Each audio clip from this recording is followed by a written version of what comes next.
Yo, Bill, How we doing? would you rather be abducted by aliens, right? Just for a 2-month period Okay. where they like pick your body apart, but you stay alive throughout that process because they are able to keep you alive whilst they remove like limb at a time, organ at a time, put it back together, but like reorganize it in different ways. And it's painful, but you're alive the entire time, right? Would you hmm rather that Or uh, or not? that. Think about it, man. Like, what am I gonna be doing? Sitting at home on a Thursday, playing Pokemon Unite, writing a little rap song. Who gives a fuck, man? I could be getting picked apart by aliens. That seems kind of cool. I think you're right. I think that's the correct answer. I know. I know I am. How you I'm been? always right. Not much, man. You get it because I do that a lot. Yeah. No, I've been great. Just been kicking it, streaming, cooking that good food. Not Oh today, yeah? but recently I've been cooking that good food. And Like what? well, I've been doing this thing where it's not even that crazy. I've been doing this thing where I take some sort of meat, such as maybe tri-tips, maybe chicken, maybe ground turkey, mixing it in with some fucking what is it? Like some Zataran's ass rice. You know, one of the bag rices because I'm lazy. And I'll do this thing. I'll make a little sauce out of it. I'll put like a little bit of milk and a bunch of paprika and a little bit of all this other stuff and like just kind of cook it down like low fat milk, you know? Been doing that a lot recently. I've been trying to not eat fast food. That's one of my resolutions that I came up with the day after January 1st. Hell what, yeah. yeah. What about you? What's been good with you? Not much. There's this crazy thing, like part of the Epstein logs have dropped. Talk I'm waiting about for that, all of man. them to drop to see if my prediction pertaining to them, 95% plus being white people, I want to Mm-hmm. see if that comes true or not. The interesting thing about it is that if you go into the flight logs that have been released so far, you control F space, Rav space, you get no entries, right? But if you look up space, Bill space, there's quite a few hits. Yeah. But I'm gonna leave it just there for now. No. I mean, I feel like we should talk more about that. I think that we should expound on that. We can't just leave that one alone. We can't just be like, oh, there's no Ravs, but a lot of Bills. We can't do that. We're gonna talk. On the previous podcast that we used to have on We Don't Suck, one of the fan favorites was the episode where you talked about one of your acid trips. Mm-hmm. You've had, was it 2 or 3 acid trips? I had 3 acid trips, but there was another story where I trip sat for a friend. I trip sat for a friend, and he freaked out on me. But I wasn't on acid then. I think that might have been one of the stories. Oh, that okay, people okay, like. okay. Yeah. Well, since the podcast had ended, the previous one, Mm. I've taken acid over a dozen times.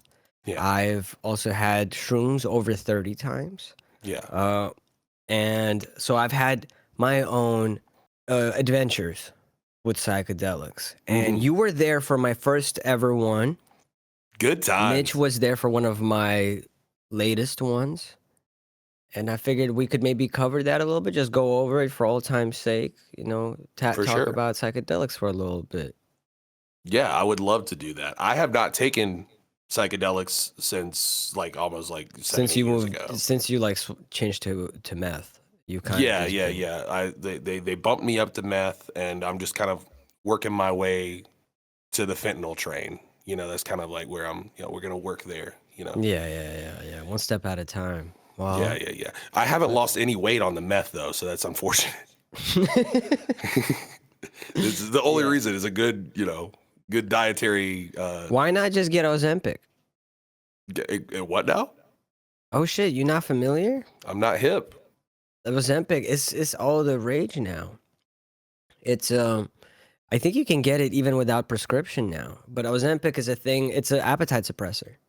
Oh, I thought they were Yeah. gonna. So I thought this was gonna be like a D's nuts thing. yeah, you are very paranoid. You've been through a lot. You have PTSD. Yeah, Yeah. I'm yeah. sorry. So sorry. why Ozempic? Is that for real? It's a very popular appetite suppressor currently, especially in like Hollywood and shit. This is how people like Jonah Hill, you best believe he's on Ozempic and shit like that. Whenever you see someone suddenly lose a whole lot of weight, it's most likely Ozempic. Yeah. When I shit's was crazy. when I was on Adderall, I lost mad weight. It was so Adderall oh my is a God. bit of an appetite suppressor too, yeah. It was a great appetite suppressor for me because I just was never hungry. Like I would just Yeah. not be. I would eat. I remember it was crazy too. I was really torturing my body a bit because it was like I was on Adderall and then I would wake up in the morning, smoke a cigarette, drink a black coffee, and also drink Red Bull throughout the day, which is probably terrible for your heart in that Yes. kind of way. However, I was doing that and it was just like I would get hungry. I would just eat when I was hungry and I would eat like maybe something small for lunch and then just like a big dinner. And then just that was it. And Something never wanted small to like a snack. pigeon. Yeah. I'd catch a pigeon using my Adderall strength and Pigeons speed are small. and reflexes. So like Catch it. catch it. But sometimes they're wily. Yeah, but Anyway, I'd catch it one hand and just, you know what I mean? yeah.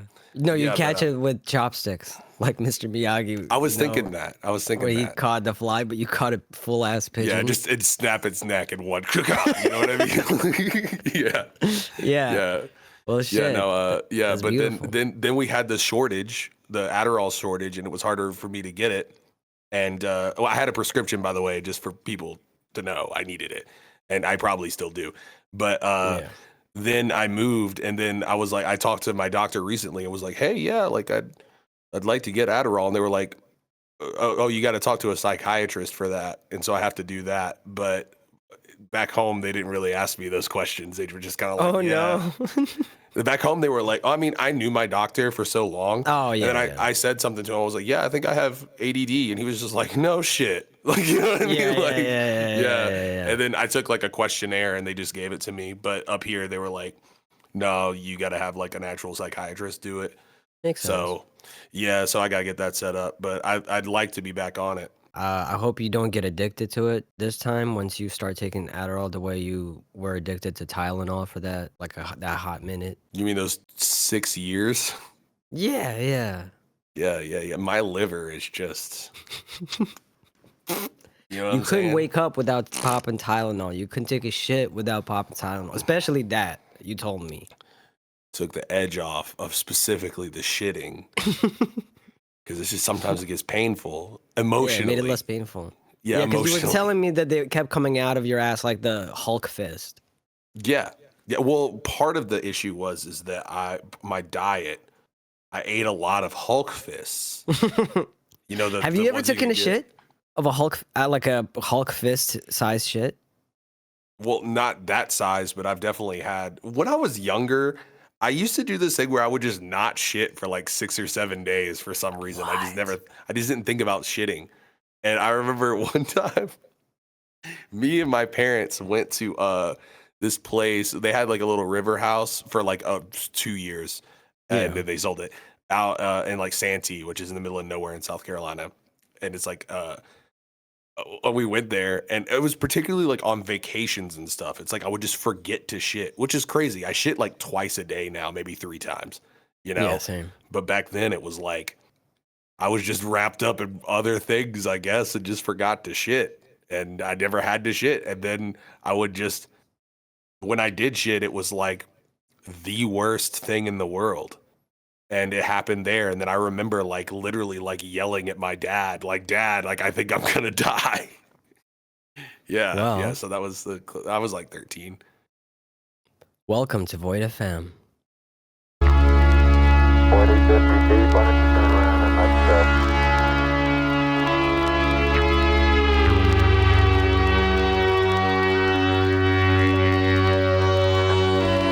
get back into the table. Okay. That's it, turn around to your right, set up. Forward. Let's just lead him. 5 minutes.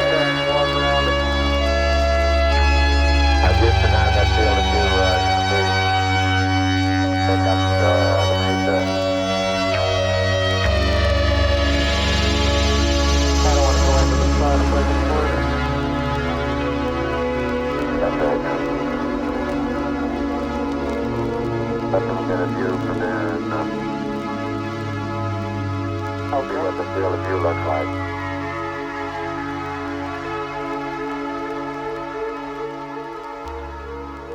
Okay, so let's get it started in here. Let's get it started. And ha. And ha. And ha. So, my first ever acid trip was a couple years ago hmm when we went on our Deception Falls trip in Washington. Yeah, Sky Homage. And I specifically took the acid when we went on our hike by Diablo Lake or Lake Diablo or whatever it's called, right? And I remember being really excited for it. I prepared a 2+ hour playlist for it, so when we were heading back that we could listen to it on shuffle. And I thought it was pretty crazy dope. It worked out pretty It good was for good. me. It helped navigate my acid trip on the way back. I remember we were Lake Diablo. It's beautiful. It was fucking fantastic. We get there, it's beautiful. It's like, whoa, this is amazing. I got my OP1 with me. I had my Jada Kiss swag on, shorts and Tims. You know, I was waiting for it to hit. And I remember when we were like just hiking, we were walking, we approached the moss fields, is when it hit. Cause suddenly that moss just looked crazy. It was like so high definition. It was like, holy shit, I can see every little, whoa, like all the texture of it looks so crazy and soft. And then I put my hand to it and I was like, oh my God, I was moved by how beautiful like nature felt in that moment.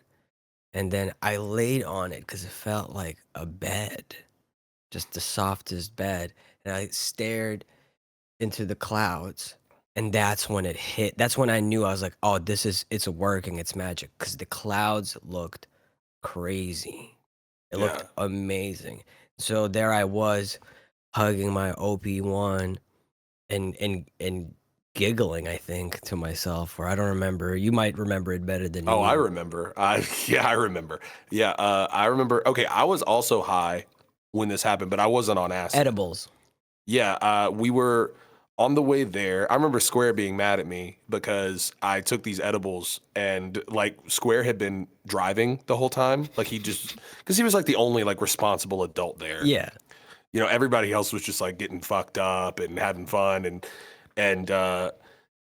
I'm sorry. By the way, Scuare, if you're watching this, I'm sorry. I know I've already apologized to you. We appreciate you, Square. But My we bad. went to we went to this little dispensary on the way there, and then I got these. They were like mints, and they were like 10 milligrams or something. But I was just eating them, like popping them, popping them, popping them, popping them, and I had like 6 or 7 of them, which isn't like a crazy amount, but for me it was because like I had not done edibles in a while, Yeah. and they were like delayed. I think part of it is because like I'm a bigger dude, everything was just delayed and it all just hit me at one time because I just kept eating them and nothing was happening. And it had been like an hour and a half and I was like, what the fuck? And it's like this stereotypical experience.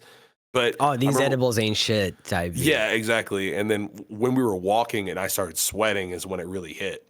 And so we're up there and I'm like kind of out of my mind a little bit. But you were like on a different planet because you were on Sid. So it was like I could tell you were having a great time. And I have this thing, I love being around people who are high on acid or shrooms or whatever, because if they're having a great time, I don't know if it's like an empathetic thing or something, but I soak up that energy and I'll be like, I'm having the same good time. That's why I would trip sit for people for so long.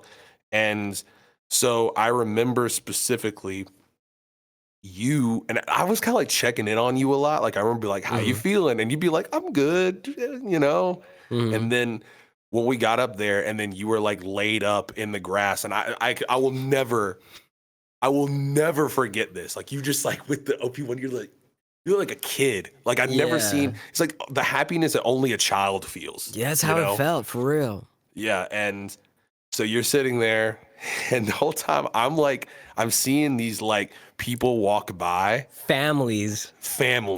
Just kind of like, okay, Susan, we're going to go over here. And, oh, little Timmy's here. We're all going to have a nice picnic. Meanwhile, Yeah, you see this dude just like, I'm so high. Like I remember you said, stop it, you're scaring the white people at this point. Yeah. Because literal families walking past, but I didn't see because they were just out of sight from me. I was staring into the clouds, just giggling because I couldn't believe how high I was. Bro, it was like the most stock white people you've ever seen in your life. It was. Like walking by and just like, we're having a nice picnic. You know what I mean? Like, it was that kind of vibe. And I remember you were so gone, and it was so fucking funny. It was so funny. I felt the joy of like, yeah, he's having a good time while also laughing at you. You know what I mean?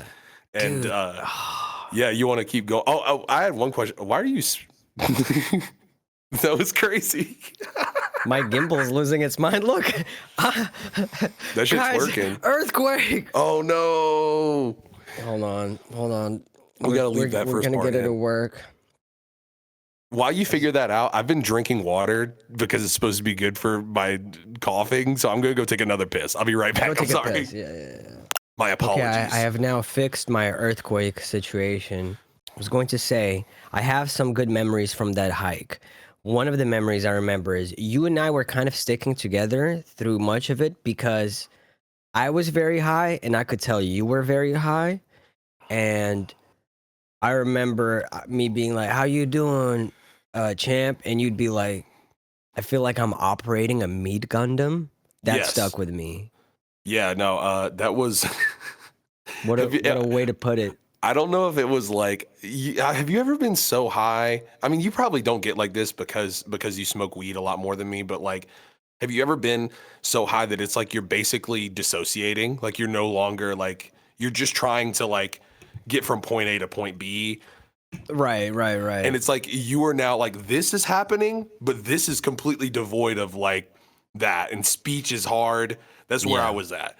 I was really fucking high. And I remember like, we were like, yeah, we're going to go up a hike. And I remember being like, yeah, this will be great. Then it all hit me. And I was just like high as shit. And I was fucking like sweating and tired. And I was like, damn, there's a lot of walking on this hike thing. Yeah, I legitimately felt like, damn, these guys are asking a lot of me right now for some reason, you know? And yeah, I felt like it wasn't even like, hey, this is how it felt. Like I was getting tired, like winded because we were just going up so much. But it felt like I was so devoid of like being in my body that it was like watching a fuel meter go down. Like that's kind of where I was at. Like I was just and like, we walked that's for annoying. a while. There were like many different areas. Remember, like it felt like some of the places looked like Dark Souls areas. I don't know. Yeah. Like it was really cool. And I just remembered the entire time as we're hiking, I'm playing the OP1 just against my chest. I'm walking, playing the OP1, just like various synths. Yes. While people were walking by, and you look like some kind of weird fucking shaman because like you were playing like ambient music. Like you were like you had like maybe like something going on in the background maybe, but then you were just like playing over it or something. Yeah, I would record and then I would record on top of it. Yeah, so, but all of it was improv while we were out. Yeah, and it sounded cool, but it's just like I'm just imagining being a square ass dude, which I'm not, by the way. And as you're walking, and then just seeing this dude walking by, obviously high, like you were the most obviously on acid person I think I'd ever seen. You know. Actually, no, secondary to my last story. But anyway, so you're sitting there and you're holding it like this, like it was like a fucking harp or something. It was like I was holding it against my chest so that I wouldn't drop it, and it felt like closer it was to me, the louder I could hear it. I felt like a mountain spirit that was traveling. Dude, you just reminded me. So one moment I distinctly remember was we got to the top part and we're all chilling on this like rock overlooking everything, and it was beautiful, gorgeous. Yes. Like if I was completely stone cold sober, it would have been like one of the most cool moments of my life. Okay. And so we're The all up water there. was like baby, like turquoise or baby blue. It was crazy. Yeah, it's because they have sulfur in the water, and Yeah. the way that the light refracts from the sun, it makes it look like if you Google Diablo Lake, if you ever get the chance, look at it. If you get a chance to go. It's gorgeous, 100% like worth it. Amazing. So we're up there, and then you had the OP1. You had some headphones, and you had them plugged in, and you were like listening to it, and or it might have been a 404 or something. I just remember you having No, it was them plugged in. it was the OP1. When we got to the top, I put the headphones on. Yeah. Yeah, so you put the For a headphones while we were on, seated. and then I go like this, like I'm sitting there next to you, and you're just like doing this number, like you're like so into it. And Oh, and I said, I wish you could hear this. I wish you could hear this. I wish you could hear this right now. And I was just like, I go like this, I was like, you can, like, let me hear it. And then you just go, but then I can't hear it. And I'm like, yeah, that's how that, I would just want to hear it for a second. And then I thought you were joking, and you just never gave them to me. Then I can't hear it. You said it like it was like some kind of crazy like notion that you'd never heard of before. Like you're like, well then like if you can hear it, then I can't. Like I'm like, yeah, that's how headphones generally operate. Yes. Yeah. I think I was trying to explain to you that that wasn't going to happen because I wasn't about to, rid myself of this joy that I was experiencing. Dude, this is a bit of a segue, and I want to pop right back into this, but I remember one time I was trip sitting for my friend, and it was his second or third time. No, it was his first time taking acid. This is his first time taking acid, and I'd never taken acid before. And he was the dude who like gave me acid originally. And he was like, I'm giving you complete playlist control. And I'm trying to be like nice to this whole time. Like, I'm like, it was like kind of like the beginning of a new year. It was like January. And I was just like, bro, all your dreams, like all these things you're working for, like keep doing it because I think that like you could really make something out of this. Like I'm saying stuff to him that I know that you need to hear when you're on acid, something that can like stick with you. And he was like so happy. And I had some like Jinzo songs, and he loved the Jinzo stuff at the time. I was like really into it. And it was some unreleased Jinzo stuff that's still not out. And I was like playing him music, and then I started playing like an unreleased Jinzo thing, and then he was just like, turn that off. What? So I'm thinking like, why? Is it bad? And then it was like this song where I sampled like the Konami jingle and the PlayStation 1 sound, right? And then I'm playing it, and then he's like, turn that off. And I was like, why? And he was like, it's scaring me. And it's like so not scary. It's like very chill. But the way he said it was like so like humbling. Like it was just like I'm playing music, and the whole time he's like, man, this playlist is so good. I put one of my songs on, and he was just like, turn it off.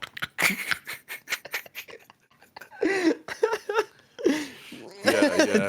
I love the idea of like being on acid. Oh, this is beautiful. This is so good. You're so good at playlisting. Your song comes on. He just stone cold sober, just like turn that shit off. Yeah, that was how it was. It was literally how it was. But yeah, sorry. I wanted to get that out while I was thinking about ADD moment. No, but that's great. Pivoting back. So do you remember anything else from like specifically being up there at the top and then like onward? I remember getting in the car sometime afterwards because we did a lot of stuff while we were out there. A lot of it's been documented, but I remember getting back in the car. I had the pillow because I was advised to bring a pillow with me. And that was really good advice because I was hugging it, gripping that shit. I would always ride shotgun, so I'd be next to Scuare, so I got to control also the levels of the playlist as I was going through my like peaks and valleys, of my acid trip. And I just remember crying at one point because I had like a realization about, like a very personal realization about something that gave me a bit of perspective that brought me to tears. And yeah, I just remember going through all of that and then all of us collectively getting hungry on our way back to the cabin. The sun had set We're like, we got to eat somewhere. And we find, on our way back, we find an Olive Garden. And I have some memories to do with Olive Garden that I would like to cover with you. I just want to start it, and I want you to kind of continue Yeah. from I where we have a left off. lot to So, say about our Olive Garden yes. experience. So my perspective, I'm just going to mention the first part. To me was, it kind of reminded me of Fear and Loathing, the scene when he goes inside the hotel, because y'all got to think it's pitch black outside. It's so dark outside, you know? We leave the car, we go inside, and suddenly it's like going into orange heaven or hell, you know? Like, it was just so orange. It was like aggressively orange. Everything just felt cream and orange, and I remember just being like, what the fuck? Well, I will say just it was aggressively orange in there. It Whether was, like yeah. the lighting was very orange. This It was was not crazy. just an acid thing.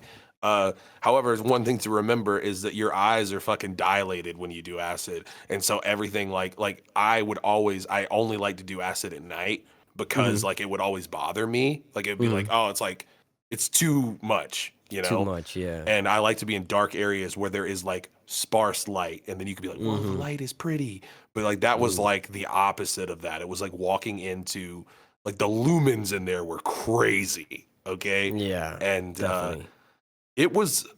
I was also still high at this point. Yes. Like this has not gone away. No. Yeah, this was like, yeah, you're still very high. Yeah, and we walked in.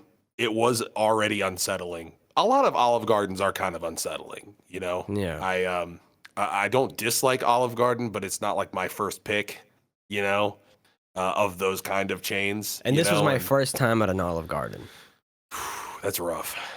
That's rough. It was a weird Olive Garden. It was. I've It been was to not. some since. It was not. You know where it's like where you is that the one? Did they change it? But it used to be like when you're here, you're family. No, I Like see, yeah. that was Might have not. been. We were not family. No, there. no. So we get a table, and one of the things I remember specifically is that we were sitting on the outside. It was like me and you were like I could look you in the eyes during this time period. We were on the outside of the booth, right? Am I tripping? No, you're Or right. were you I next think to me? I can't remember. I feel like we moved around at one point. we might have moved around at some point. I But I remember just just like being fixated more so on like the decor. Yes. Well, one thing I remembered is they had one of those things where you could pay at the table. Like you could pay at the table, but they also had games on it. Like it was like a little thing you could tap Yes. and it had games. Yes. But I remember you saying one of the funniest things I've ever heard about the decor. Do you remember this? The plates? Yes. Yes. Yeah, I remember. Would you like me to tell this, or Yes, would you like please. to? Okay. So our server, she comes by, and she was chill. You know, like I wouldn't say that she was she could definitely tell you were high. Well, I started my order with hi. I'm high as fuck. So yeah, you did. Yeah, Yeah. you did. I couldn't remember if you started with that or that you just told her. Yeah, but I you started with did. that. Yeah. Yeah. And I was a little bit worried that not with her, but that like somehow they were going to be like, there's a high guy here. I don't know. I was just paranoid because I was high as well. And we are doing this, and you're like, come back to me. I'll order. And first of all, I'm just like, why is he going to eat right now? Because like I hate eating when I'm on acid. Like it's the worst. I hate it too. I didn't know it was my first time, you know? Yeah, it's the worst. And so we're sitting there, and then like it comes back to you. Finally, everybody's ordered. And you just look at her and kind of point. And they had like decorative plates on the walls. And you were just like, why do white people put plates on the walls? I thought I said that when we entered. I didn't remember it. No, you said it to her. You said it when we entered, and then you said it to her as well. Because I remember being like, "That's the funniest shit." Yeah. She laughed. Like I remember her laughing about it. Like it wasn't weird. I just vaguely remember because I was still very high at that time, of course. But I remember just vaguely thinking to myself, like, shouldn't plates be on the table? You know? I mean, I don't know. That I feel like that is a very Caucasian activity to put plates on your walls that are like decorative. We had them growing up, like not my parents, but my grandparents did. They would always Yeah, have yeah, like, yeah. but they had like shit like this is kind of cool. Like they had like my dad had painted a plate when he was like a kid, and they had that up on the wall. Oh, That kind that's of makes cute. sense, Yeah, you that's know. That's cool. cute. But I mean, they did mad Caucasian shit all the time as Caucasian Yeah. Southern grandparents, you know. So, but yeah, no, I remember that. Um, you ordered like chocolate cake or something. Yeah, I did. I think I ordered chocolate brownie cake or some, and I was like so excited for it. I took one bite and I was like, this is the most disgusting thing ever. Because I was on acid and I Acid wasn't, fucks with your taste buds. I yeah, feel I like. was just like, I don't want to eat. It just felt too much. It felt so sweet and just viscous. Well, anytime sweet stuff specifically on acid really fucks with me. Cause like I remember getting like a smoothie one time at a Dunkin' Donuts back when they did that. I don't know if they still do it, but it was like a blue raspberry smoothie when I tripped one time. And that shit was like, it just tasted like pure like sugar syrup, which I mean, I guess Right. that's what it is, but it was in a way that put me off that normally it wouldn't, you know? Yeah, yeah. But yeah, but I recall when we were sitting there at the table that either you needed to take a piss I or I needed to needed to take a piss. piss. And you were nominated as the babysitter. Yes. And so I was like, okay, cool. We're going to go. And then, like, we're in the bathroom. And I thought there was another guy in there, but there might not have been. And I remember you being like, as soon as we walk in, you were just like, I'm high as fuck. I'm on acid right now. No. I remember this part. I went into the stall. You were using the urinal. Yes. I went into the stall, and I remember saying, Bill, and you're like, what? And I said, isn't it crazy? I'm high as fuck at an Olive Garden, or some shit like that. That's what I said. And you said, I wouldn't be yelling that if I were you. I remember that. That was the exchange. Yes. Yes. Because I was just trying to, like, I didn't want like a cop or something to overhear. You were trying to know? reel me in. Yeah. Yeah, I was just trying to reel you in. I didn't give a fuck like what people thought. It was more like okay, let's just get you out of here. You know, I just didn't want you to somehow end up deported or something. No, I hear you. Yeah. I made sure that when we came in, I was like, oh, it's just Bill and I. Yeah, I didn't know. I thought there was somebody else in Yeah. there. And My fault. 'cause, I like, didn't mean to stress you out. Also, at No, that no, time, no, I I was didn't fine. realize you were still high. I was So high kinda as forgot. fuck. Yeah, I was Yeah. still high as fuck. Yeah, and so I remember, but then like you came out of the stall and we're like washing our hands and shit. And then I remember you like saying some shit like you look like I don't know if you actually said this, but you looked at me kind of like, are you ashamed of me right now? Kind of like those vibes, which is a very acid thing, by the way. Like I remember like one time tripping acid and then like somebody being like, yo, you need to calm down. And I was just like, oh my God, I'm the worst person of all time or something like that. You know, it's like there's no in between. And I remember being like, nah, man, I'm just trying to, but you looked so sad. I was. I remember just being like, damn, I embarrassed. That's My what it was. friend. That, like, am I embarrassing you? And I was just like, I didn't give a fuck. I just wanted you to make sure that like you didn't get in trouble in some kind of way, you know? And, but I remember feeling like so shitty about that. Like I was like, oh damn, you shouldn't have. you know? One other funny exchange we had is when we came back to the cabin before I was going to sleep. It was me, you, and Square. We're all about to like go to our respective like beds, and you're like, I'm like, damn, I'm still high. You're like, yeah, no, you're still gonna be high for a little bit. It can last to 10 hours. But tomorrow you're gonna be depressed. And I remember even though I was high, like when you're high, but you still understand like the rules of like what you're supposed to say and not supposed to say.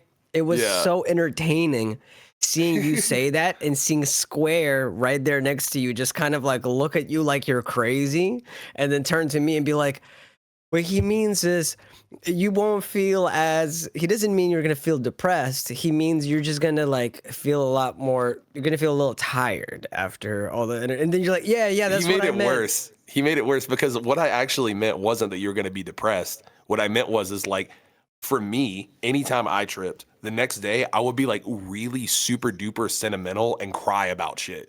And it was never bad. It would always be like, man, like, the world is so beautiful. And I was just very uh, like good cry, like cathartic. Yeah, Like it that's what felt you very, meant, but you said super depressed. You're gonna be super depressed yeah. tomorrow. No, I feel like I said emo.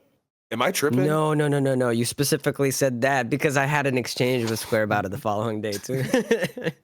I remember just feeling like it didn't bother me. In fact, it made me feel really happy because I was just like thinking, that's so funny. He's not supposed to say that. And I know that because I could see Square's Yeah. I reaction. fumbled the bag that, a little bit. No, but it was kind of like watching, like, I don't know, Curb Your Enthusiasm unfold right before you or something, you know? It was funny as hell. Yeah, I loved it. I wish we had the cameras rolling for that part because that was such a True. funny That was so funny. interaction. Yeah, but I remember like afterwards, even the next day, I feel like you were kind of depressed. I mean, I think you were just like naturally going through a depressive state at that point. I was going through some stuff in my personal life, but I was smoking so much weed that it was actually keeping me pretty good, pretty stable. Yeah, Yeah. that's good. That's good. I was smoking up a storm. You're smoking that, what was it, Durban Poison? Was that it? Oh, I had like an ounce of Durban Poison, but I also had like a bunch of other shit. Because we had, remember that whole table of Yes. different weed things that we got? Good times. I missed that. That was such a, because it felt like very like vacation-y, but we were also making a lot of music and it felt like really natural. And it was so good. beautiful, the cabin. Yeah, that shit was so pretty. amazing. Like that's my thing is like I really want to like do another trip like that soon. I know Oh, we've we talked will. about this, but Yeah. I I don't would know what love we're to do gonna do that. next. I know what I want to do the one after the next one.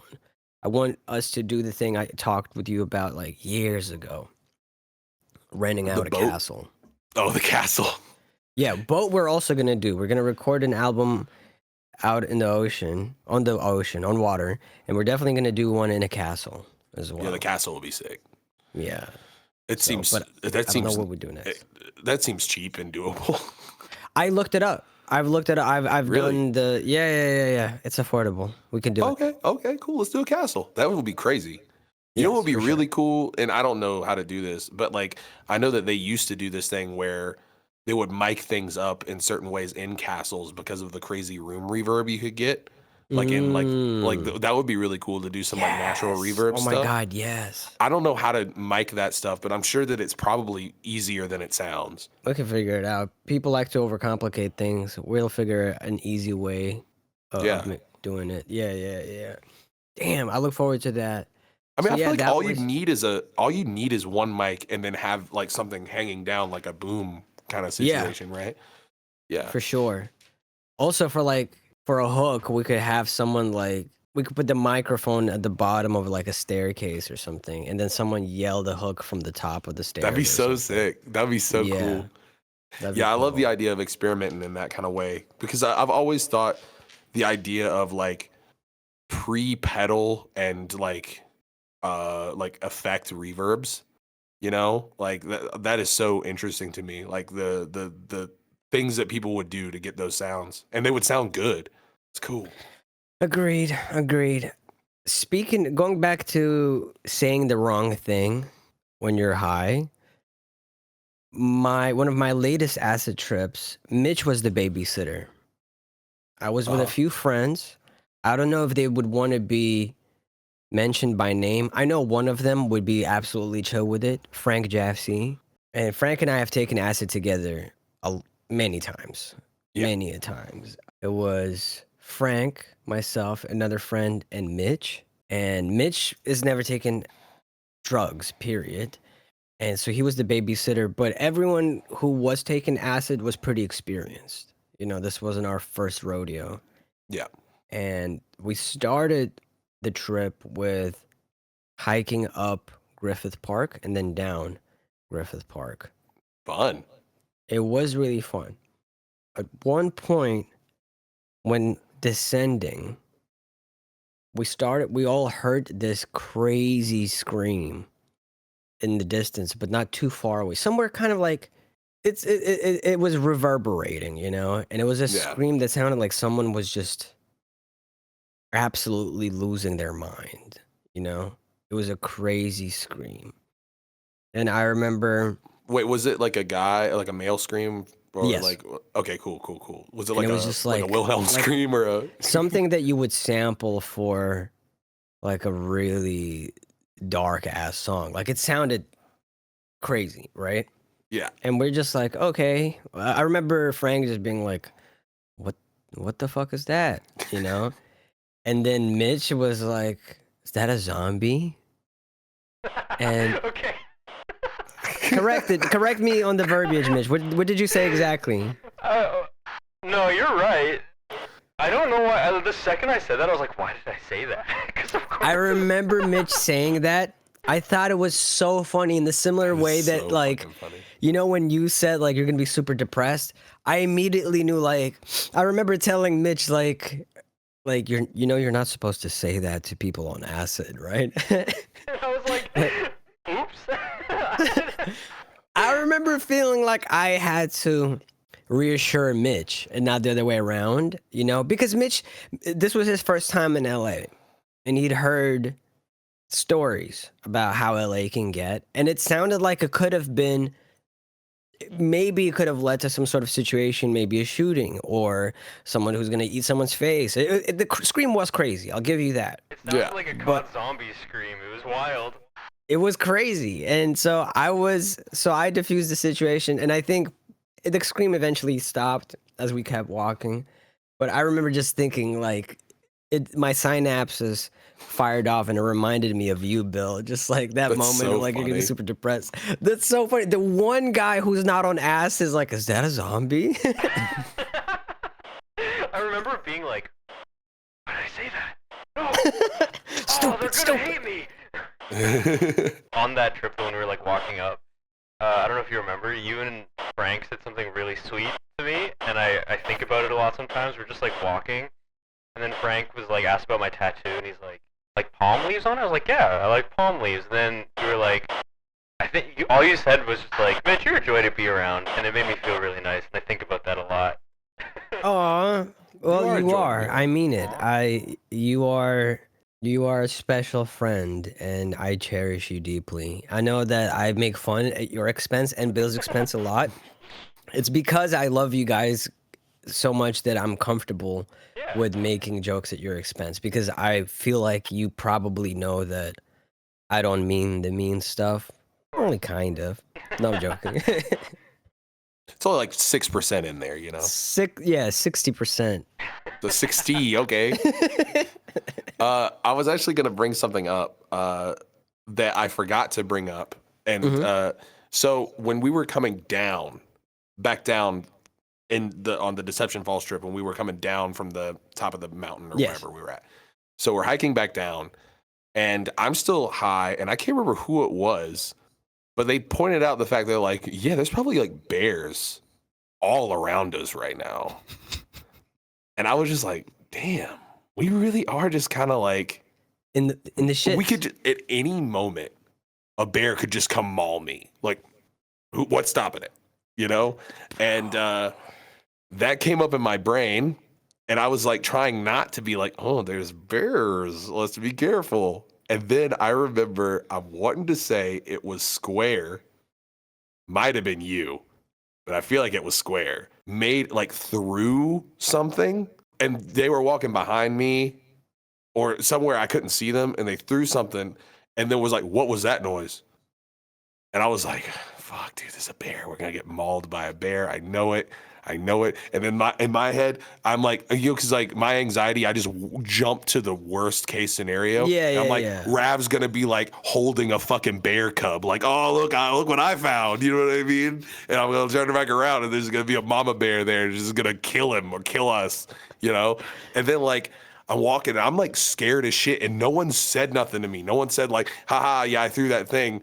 You know, I think that they just assumed that I knew that, you know? Yeah. And then like, I heard something else move. That might have been while walking. Carson.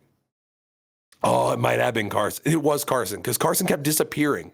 Yeah. He 'Cause kept he was disappearing. I was filming like, from different angles and yeah, shit, and I'm like, taking where the photos. fuck is he going? Where is he? And he was just so Yeah. good at disappearing. Yeah.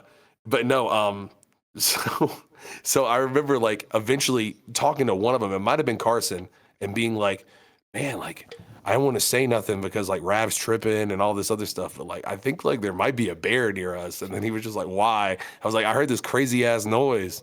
And then he was just like, no, that was me. The whole time it was me. And I was like, fuck, dude. Like I thought we were gonna die. Man, here's another tangent. The following year, I went on a couple hikes and I did run into bears. I've come across bears, like being mere like few feet away from bears, mama bear and cubs. And I also went back to Deception Falls the year after our cabin trip, and I was on acid going through the Deception Falls forest, and the sun started setting. And it was getting so dark rapidly. And I remember just fuck being that. like, there's fucking bears here. We've seen bears here. Yeah. When we got to the cabin. So we saw the bear when we first got to the cabin the year prior. We went out the back porch where the stream was, the river. And we saw that across the river on the other side was a bear. And that side of the river is the same side of the river that Carson and I had to ended up exploring, or not exploring, searching for his drone. His drone camera that he had that hit a expensive tree. drone. Yeah. And we recovered the footage from it, which was great because it was I ended up also using that footage for the tour trailer at the time. But yeah, it was this beautiful view, and it hit a tree. And I remember Carson and I were navigating the forest, and it was perilous. There were no hike paths. It was just straight shrubbery and spiders, and we just kept going, whoa bear, as we were navigating it, just to make sure that if a bear heard us, that he would be like, oh fuck, there's multiple voices, I'm a leave. So anyway, sorry, I'm kind of jumping all around here, but going back to the trip, the Lake Diablo trip, one of the things I just remembered is we came across a little creek, and I was like, holy shit, let's go. I was so in love with nature because I'm high, and I was kind of thirsty. And I went, like, jumped up on a little rock in the middle of the creek and started, like, drinking the water. And then one of y'all was like, it might have been Square, like, you shouldn't do that. You might get, like, the river's probably full of parasites or something like that. And I remember just being like, oh. Like, yeah, no, I remember looking that damn. up after that. Like, I was like, when we got back, I Googled it. Like, I was like, can you drink water? Because it's just clear. So I'm like, okay, and they're like, It looked clear. yeah, you could get like brain eating, flesh eating bacterias. You could get like all this other shit. And I remember I like, think I definitely got one. probably, you Yeah. probably did. You had something going on. But Yeah, for sure. Another thing too that we've just not talked about is I remember like being at the Olive Garden and you getting texts from the Airbnb host that was like, what do you guys run into the shed with a car? And we were like, no, what the fuck? And we didn't realize. And then I remember we were sitting there trying to coach you through it while you're on acid. And for some Yeah. reason, like I was just like, oh, he's fine. He could do this. You know? Yeah, I remember just being like, oh, their cleaner sent us a photo, and it looked like the shed was fucked up. And I show it to y'all. I'm like, something happened, and then I just gave the phone to Square and be like, can you take care of it? I'm on acid. And Yeah. he took care of it. But something happened. Yeah, no, basically, because it wasn't like that when we left. No. And so basically, we were there for 2 weeks, which was the longest I think anybody had ever stayed there. And so normally, like within a week's time or so, people are gone and like the cleaners just come pick up the trash. However, it was like what, 5 of us there, and we had mad trash bags just like full. It was starting to smell in there, you know? So we messaged them and was like, hey, what do you do? Because we're not supposed to put any food outside, any trash outside because of bears. And so they said, hey, just take all of that, and there's a shed out there, and you can just put it all out there and then lock it, and it'll be fine. And so we did that, I think like the day before or like even that day. I can't remember. Yeah. So then he was like, hey, our cleaner's going to come. They'll come pick it up, etc. And also just kind of clean up the house a little bit after you guys. And so they did that. And then when they did, they saw that the door was missing from this shed. And it looked like it looked like someone just ran through it with a truck, you know? Yeah. And straight up. I remember Scuare or whoever, I guess it was Scuare, texting saying like, hey, it wasn't like that earlier. And I remember we had shot the video for Pearl. And I was like, dude, we've got footage that it's not there. And I'm thinking like, oh, he's going to try to charge us money or something. I'm kind of like thinking the worst. And then I remember him messaging back being like, oh, it was probably just a bear then. Yeah. And which kind of confirmed everything a bit to me, that I was like, shit, we're kind of in the shits out here. Yeah. Yeah. Yeah, for sure. To think that a 1,000+ pound animal just came through and just ripped the door off of that shit while we were gone is crazy. Yeah. We could have been there. Carson slept outside that one night. He slept multiple nights outside. Yeah. Yeah. Even after seeing the bear, he was just like, fuck it. Yeah. Which I get it. Not me. Yeah. I wouldn't do it, but I get it. But you get it. Yeah. So yeah, I just wanted to touch on a few asset stories because last time we did that, you know, I didn't have stories of my own, and I now finally have some. I thought I'd bring just a few little memories here and there.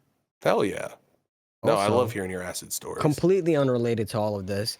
I was going through my stuff that the fans have gifted me over the years, and I came across this. Oh, hell yeah. I forgot that they got me this. The Shaolin style Wu-Tang fighting game, bro. Yo, this is one of the best fan gifts ever, y'all. If you want to know what to get me, just various obscure hip hop shit. Wasn't Beautiful. Redman playing this game on the Dreamcast or something on his MTV Cribs episode? I wanted to say he was. Yeah. Crazy. Shout outs Redman. Big shout outs Redman. Yeah, I think the coolest gift that fans ever got me was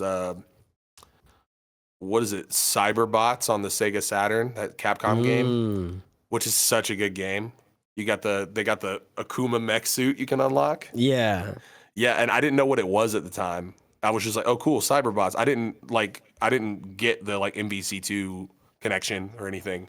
Yeah. And I remember getting that. That's my thing, is if I'm ever on tour and they're always like, oh, do you take gifts? I love fan art stuff, and I love obscure, weird Japanese video games. I love fan art and obscure hip hop shit. Speaking of obscure hip hop shit, I wanted to start doing a segment until we get tired of it or we exhaust our list of things on this, but I wanted to cover some obscure hip hop facts. Maybe we could call it this segment like a obscure hip hop facts of the week with Rav and Kill Bill the rapper. What a catchy name. I think it's very catchy, and it's very short. Yeah. It's very easily said. I remember every part of it. So I have a few facts this week that I would like to share, and perhaps some of these, or maybe all of these, will be news to you. Yeah, I have a few as well, but I feel like you're gonna know all of mine. We'll see. Maybe not. We'll see. Let's go. My first fact of the week is Billy Woods and Vortal Mega of Cannibal Ox were friends at the time that Cannibal Ox was working on the Cold Vein. That's a cool one. It is a cool one. And in fact, they had a mutual friend who connected the two of them. Her name's Brooke. She was from California. And she is referenced on the Cold Vein There's a song called Iron Galaxy where Classic. Vortal Mega says, C4 blew the door, number 8, summer face, tan top with a knot, number 9 said run the place. Took my girl's stereo CD plus the tapes. Brooke Star, don't wet that, fucked her face. Let's stuff the place. Jid back to Santa Cruz, California, IA. That's a reference to when Brooke was living on 139th in Edgecombe, which is where Billy Woods was staying with her. So that incident that is referenced is connected somewhat to Billy Woods, which is That's kind so of fun and cool. interesting. That's Right? a really cool Yeah. fact. Yeah. And at the time, Billy Woods, he was really good friends with Vortal, and he has a lot of very good things to say about Vortal Mega. Vortal Mega was the one who was trying to not egg him on, but was trying to get him to rap. He was like, you should rap more. You should do rap. You should do rap. And Billy Woods was more so doing his own thing. He was Mm. partaking in his profession at the time. Well, that's crazy. Just the idea that there's a timeline that could have existed where like Billy Woods was like rapping. I mean, like Yeah. maybe full time rapping Yeah. at the same time that like Can Ox was doing stuff. That's crazy. I would have never known that. Yeah. And that's why Vortal Mega and Billy Woods have worked together since. But yeah, during that era, what an interesting time. Yeah. My second fact of the week I have facts. is...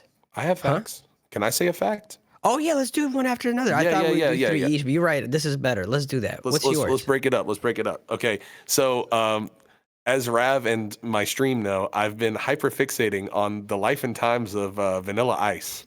Because that shit is fucking bonkers. Okay. Just a quick aside. The man put out a new metal album. It's not very good. It's a lot. It's a lot to unpack with Vanilla Ice, and I've been very, in a kind of autistic way, obsessed with Vanilla Ice's career. Fixation However, of sorts. Yeah, a big hyperfixation. However, this is something that I learned that you probably already knew. I feel like you would know this. Did you know that Vanilla Ice was allegedly indirectly responsible for financing Death Row Records? Interesting. Would you like to hear the story? Please. So he had just put out Ice Ice Baby, and this is before he got sued by Queen, or Queen's label. I don't think Queen actually sued him. So he put out Ice Ice Baby. They were moving. He said that they were doing like 1 million records a day at this point. They sold over 500 million records of this, which is crazy. I never knew that. I didn't know it was that high. So when he was kind of at the peak of his success, he was out to eat at a place. There's several interviews of him telling this story, and he tells it the same every time. He was out to eat at a place, and then Suge Knight came and introduced himself to him. And this is before Death Row was really what Death Row didn't exist at this point. And Suge Knight was like, hey, he introduced himself. And then he did it again. Like, I'm wanting to say that there was like a second time that he introduced himself. And then he was there at a hotel at the same time that Vanilla Ice was at a hotel. And this was kind of the peak of everything. And he basically, like, Vanilla Ice went and like opened up his door, and Suge Knight and a bunch of dudes were just chilling in his hotel room. And we're like, what's up? And they were saying that there was a dude that was on, an artist of his that was on Death Row Records before it was really Death Row, that wrote some of Ice Ice Baby, which I do not believe is true. This is all alleged, by the way. But basically saying, like, kind of being like, hey, we want publishing on this thing that they were kind of not involved with at all, you know? And then apparently Suge took Vanilla Ice out onto a balcony, and there's like a bunch of different, like on the Wikipedia page, it says that he like hung him over the balcony. He says that he didn't. He said that it was more of like an implied thing. It was kind of like, hey, you're going to give me publishing on Ice Ice Baby.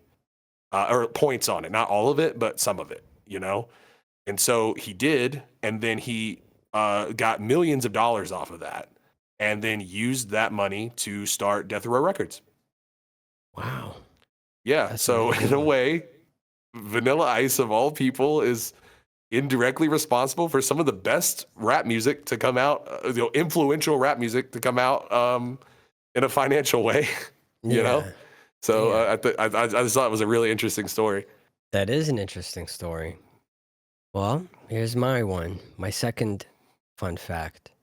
Did you know that 5 of 6 Lauryn Hill's children are grandkids of Bob Marley? Really? Yes. That is really random. Yeah. It was with Rohan Marley. She was married to him for a point in time. I think they divorced in 2009. And she had 5 kids with him. And Rohan Marley is one of Bob Marley's sons. Well, I hope that I would imagine that their kids are just predispositioned to have the best music of all time. Isn't it crazy to be like your mom is Lauryn Hill and your grandpa is Bob Marley? That's just insane. That's insane. You just have a famous family, I guess. Legendary family. Like not even just famous, like legendary. See, I thought like the idea of like Erykah Badu and Andre Three Stacks having a kid is like enough of like a what the fuck? Like if those were my parents, I don't know. Like that's insane. How do you keep like the pressure? The pressure is crazy. Yeah, you got to become some that's not artistic, I think. You got to pursue like sports. For sure. I have another fact here. I'm going to pull it up so I get this exactly right because I found this on an article. So LMFAO's Red Foo has a songwriting credit on Kendrick Lamar's King Kunta. Okay. Was he in the studio at the time? No. I'll read a little bit of it, but basically, one of Red Foo's earliest songwriting things was production. It turns out during the mid '90s, when Red Foo was making his way around the music industry, he scored his first major production credits for LA rapper Ahmad's self-titled debut album. The album released on May 24th, 1994 via Giant Records and Reprise Records. I never had that say it. Mm-hmm. Included the single Back in the Day as well as the song We Want the Funk. And that's the song that gets sampled. One of the songs that gets sampled on King Kunta. And so it's got Red Foo's name on it because it's like a sample thing. But I just thought it was like really crazy. There's hold on, let me credit this article really quick. This is from beatsrhymeslist.com. But I thought it was a really interesting little fact that it was even though it's just a sample, just the idea that on one of the most influential, like cool records to come out of rap ever, it's got one half of LMFAO in the credits. Yeah, I had no idea. This is crazy. Thank you. Yeah, no problem. What's your next one? I need to. You're dropping gems. Are you familiar with Lil B's "I Love You" song? I already know what you're gonna say, and yes. Did you know that "I Love You" by Lil B was produced by JPEG Mafia? That's a crazy one. Was he going by? Was it Devon Hendrix at that point? That's right. Yeah. Yeah. It's such a good beat too. So good. Yeah, that's the one where he's crying in the end, yeah. In the pet store, was that it? Yeah. Life Dude, when that shit came out, I listened to that shit so much. That beat is so good. It's like is it a Final Fantasy X sample or some shit? Or? I think it is. Yeah. No. Peggy's been goated. Damn, I was hoping to surprise you with that one. That was one I learned like a few months ago because I was doing a little bit of a deep dive on his earlier stuff, and then I just happened to see that. But dude, that's such a good one. That's such a good fact. Thank you. He's got a Bass God credit. Yeah, right. That's so cool. What's your last one for this week? This one is another sample thing. Jay-Z lied to the Annie composer to clear the sample for Hard Knock Life. You know this one? Yeah. See, I never knew this. But I'm gonna read. Basically, he to expedite or maybe to try to convince them to clear the sample. I remember who produced this? Was it Kid Capri? I want to say. Yeah. Anyway, basically, he had the song already done, and he wrote a letter to the composer of Annie, and I'm just gonna read what he said. So he says, I decided to write the company a letter myself. I made up this story about how I was a 7th grader in Bed-Stuy. Our teacher held an essay contest, and the 3 best papers won the writer a trip to the city to see Annie. A lie. I wrote that as kids in Brooklyn, we hardly ever came into the city. True. I wrote that from the moment the curtain came up, I felt like I understood Honey's story. Of course, I'd never been to see Annie on Broadway, but I had seen the movie on TV. Anyway, they bought it, cleared it, and I had one of my biggest hits. God damn. What a finesse. Total finesse, but like that song's a banger. It is a banger. Damn. Imagine that song would not have existed if it didn't have the Annie sample. Like it wouldn't have been. Yeah. That's crazy. Well, thank you so much for the fun facts of the week, Bill. No, thank you. I've got so many more fun and obscure facts that I look forward to sharing with you in the future. We could talk about some of the stuff that we just covered, right? And maybe a little bit more detail behind the paywall. Yeah. voidfm.net, voidfm.net, voidfm.net, voidfm.net, voidfm.net. Over on our Patreon. I'm going to leave the whole promo of the Patreon up to you this week. For me? Yeah. Okay. Listen. You're thinking to yourself, whoa, I sure do like these fellas who are doing their little podcast, and I'd love to hear more of them. However, I'm only getting half of what I really want. Maybe there's an existence that exists where I could have double that. Surely not. There's no way there's double the episodes. Oh, everyone else is getting episode 4. There's no way there's a lifetime where there's 8 episodes out. Well, fret not, honey baby, because over at the Patreon at voidfm.net or patreon.com/voidfm podcast, I said that real good. You could definitely get all of the episodes, the stuff behind the paywall, and some of it's spicy. Not like, I wouldn't say horny, but it could be. We could get horny if we wanted to. We could. Who's to say we haven't? Not the same terms of service. Yeah, not the same terms of service. So that's something to think about. If that's the mystery is there. Ooh, did Rav show some nipple? Did Bill bust it wide open? Who knows? The answer is yes, and more. And more. Mitch, do you have a thing to say to the fans? Eat your vegetables. The following is a preview of this week's Patreon exclusive episode. Available now over on the Void FM podcast Patreon. I come off the stage, I'm getting all this like, oh shit, yo, that was fucking cool. And I looked like I was 8, so people were just like, yo, what the fuck? This kid with triple XL clothing and fake diamond chains doing crunk music on stage. Immediately after when I was done, I really needed to piss, and I'm standing at the urinal. A gang of dudes gathering, all trying to battle me.